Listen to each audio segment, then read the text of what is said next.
جب صبح ہوئی تو اس سنگ دل نے اپنے ہاتھ میں تلوار لیے ہوئے ان دونوں بچوں کو ساتھ لے کر چلا۔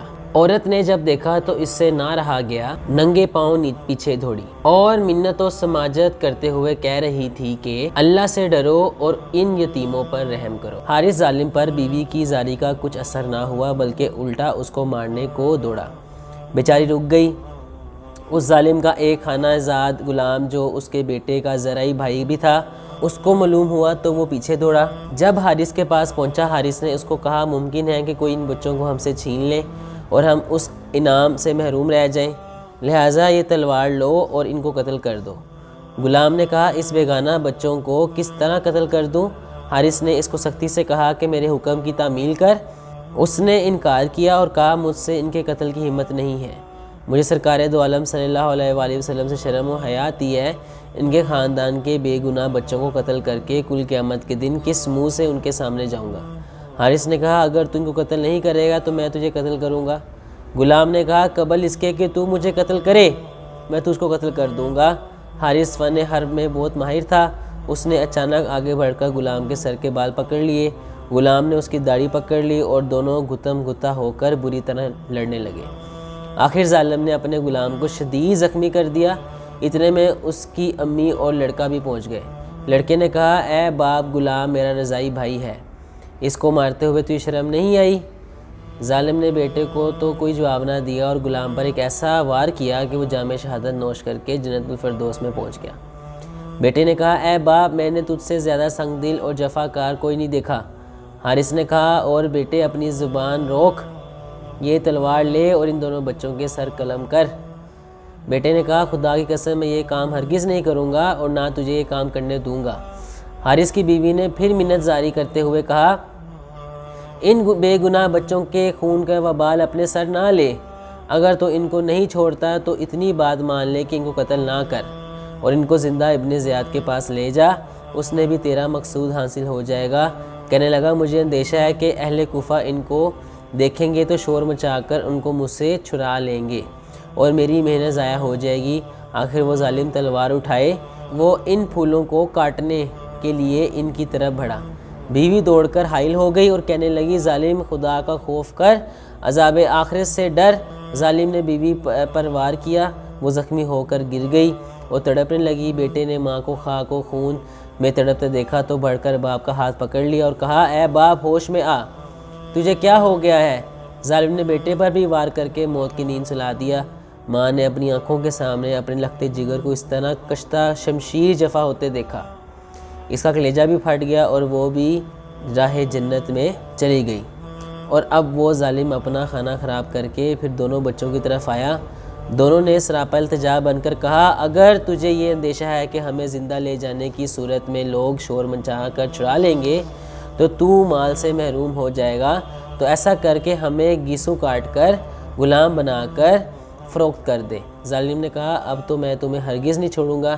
جب اس کی تلوار اٹھائی، چھوٹے بھائی نے آگے بڑھ کر کہا پہلے مجھے مار۔ چھوٹے بھائی پر وار کرنا ہی چاہتا تھا کہ بڑا بھائی چیخ اٹھا خدا کے لیے پہلے مجھے ذبح کرو، میں اپنے بھائی کی تڑپتی ہوئی لاش نہیں دیکھ سکوں گا۔ ظالم کی تلوار چمکی، دو ننھی چیخیں بلند ہوئیں، یہ تین بچوں کے کٹے ہوئے خون میں تڑپنے لگے۔ انا للہ و انا الیہ راجعون۔ حارث ملعون نے جب بچوں کو شہید کر دیا تو ان کی لاشوں کو دریا فرات میں پھینک دیا اور سروں کو برہن رکھ کر ابن زیاد کے سامنے لے گیا۔ اس نے پوچھا اس میں کیا ہے؟ حارث نے کہا انعام اور اکرام کے لیے آپ کے دشمنوں کا سر کاٹ کر لایا ہوں۔ ابن زیاد نے پوچھا میرے دشمن کون ہیں؟ کہا مسلم بن عقیل کے فرزند۔ ابن زیاد سنتے ہی غضبناک ہو گیا اور کہا تجھ کو قتل کرنے کا حکم کس نے دیا تھا؟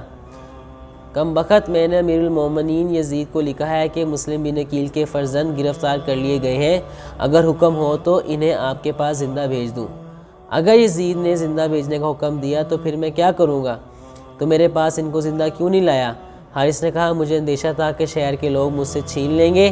ابن زیاد نے کہا اگر تجھے چھین لینے کا اندیشہ تھا تو کسی محفوظ جگہ پر ان کو ٹھہرا کر مجھے اطلاع کر دیتا، میں سپاہیوں کے ذریعے منگوا لیتا۔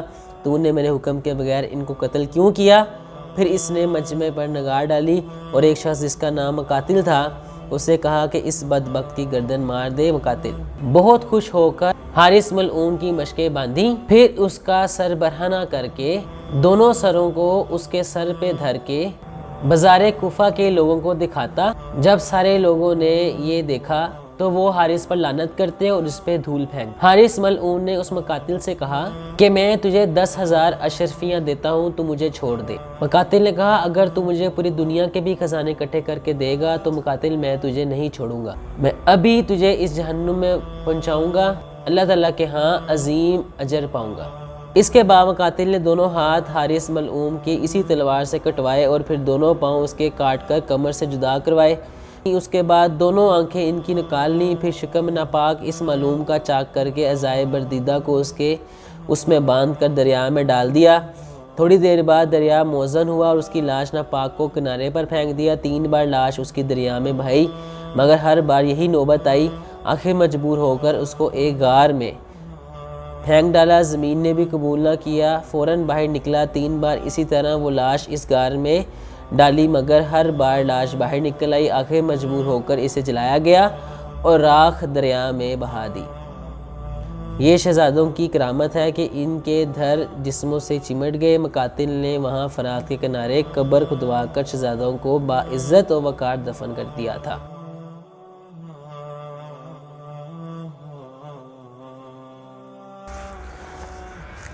اہل کوفہ کے خطوط اور فوود آنے کے بعد امام علی مقام نے حضرت مسلم بن عقیل کو کوفہ بھیجا تھا تاکہ احوال کے بارے میں دریافت کیا جائے۔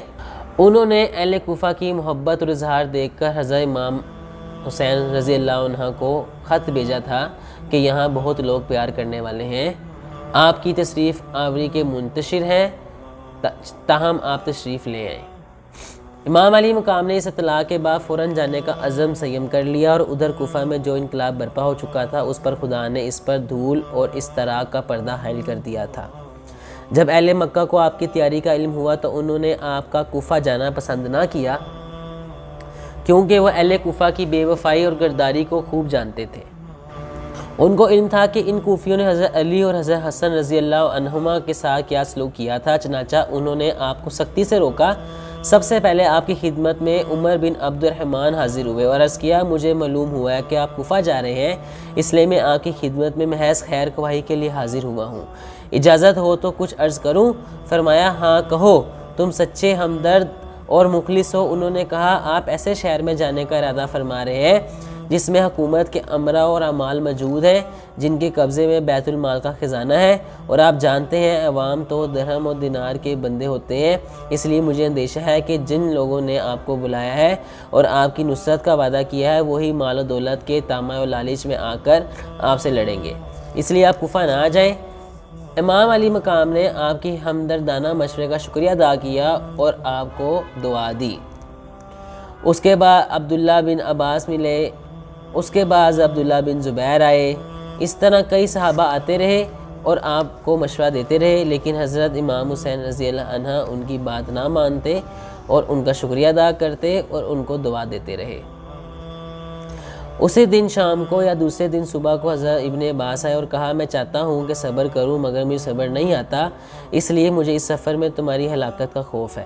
اہل عراق ایک غدار قوم ہے، آپ ہرگز ان کے قریب نہ جائیں بلکہ اس شہر میں مقیم رہیں۔ آپ اہل حجاز کے سردار ہیں، اگر اہل عراق اپنے دعوے محبت میں سچے ہیں اور واقعی آپ کو چاہتے ہیں تو آپ ان کو لکھیں کہ پہلے عامل اور دشمنوں کو شہر سے نکال دیں پھر آپ جائیں، لیکن اگر آپ نہیں رکتے تو یہاں سے ضرور ہی جانا چاہتے ہیں تو یمن چلے جائیں، ایک طویل اور عریض ملک ہے، وہاں قلعے اور پہاڑ ہیں اور وہاں آپ کے باپ کے ہمدرد بھی موجود ہیں، وہاں الگ تھلگ رہ کر لوگوں کے پاس اپنا پیغام بھیجیں، مجھے امید ہے کہ آپ اس طرح امن اور عافیت کے ساتھ اپنی زندگی گزاریں گے۔ اس کے بعد حضرت ابو بکر بن حارث آئے جنہوں نے حضرت امام علی مقام علیہ السلام کو بہت سمجھایا، انہوں نے ایک بہت پرزور تقریر بھی کی، اس کی تقریر بھی آپ کے عزم و استقلال میں کوئی تزلزل پیدا نہ کر سکی اور آپ نے فرمایا ہاں خدا کی مرضی پوری ہو کر رہے گی، غرض یہ کہ اور بھی آپ کے چند احباب نے روکا مگر وہ ناکام ہوئے، آپ کے عزم میں کوئی تبدیلی نہ آئی، چنانچہ 3 ذی الحج کو اہل بیت نبوت کا قافلہ مکہ مکرمہ سے روانہ ہوا۔ معلوم ہوا کہ مقام مصطفیٰ کے تحفظ اور نظام مصطفیٰ کے نفاذ کا مسئلہ ادائیگی حج سے بھی اہم ہے، اور جب محمد بن حنفیہ کو اپنے بھائی حسین کے کربلا کی طرف روانہ ہونے کی خبر پہنچی تو آپ اتنا روئے کہ ان کے آگے تشت رکھا تھا جس میں وضو کرتے تھے وہ آنسوؤں سے بھر گیا۔